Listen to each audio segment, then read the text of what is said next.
जो भी आएगा और इसके समारात गरीब आदमी तक पहुंचेंगे। रातों रात तो कोई नहीं है, या तो अपोजिशन ये कि जी हमारे पास ऐसा प्लान है कि रातों रात जो है ना हम लोग अमेरिका और यूएई और सऊदीया के बराबर पहुंचा देंगे, वो भी ऐसी कोई बात नहीं है। तो जो कुछ होना है वो इसी तरह होना है, और जो रफ्तार है वो रफ्तार तरक्की की रफ्तार है। मुझे उम्मीद है इंशाल्लाह कि हालात बेहतरी की तरफ जाएंगे।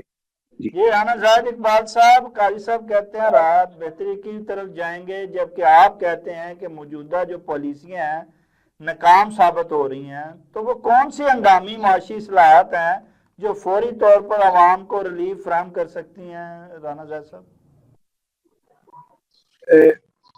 शाह साहब, आप सिर्फ मैं सबसे बड़ी 10 अर्ज करूंगा, आप मुझे बताएं क्या इन्होंने ज़राअत के लिए क्या किया है, संतों के लिए क्या किया है, मजदूर तबका के लिए उन्होंने क्या किया है? कुछ रिफॉर्म शाह साहब को रिफॉर्म से तो लाए ना, जिनकी बुनियाद पर कोई कह सके कि ये बड़े अच्छे काम कर रहे हैं।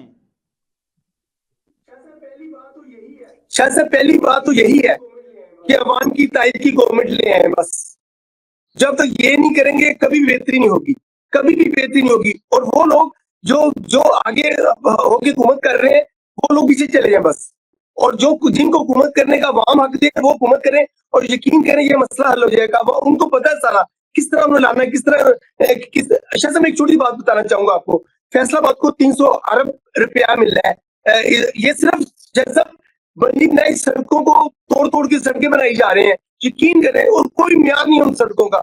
आप यही 300 अरब मैं कहता था कि पेट्रोल की सब्सिडाइज कर देते पेट्रोल को,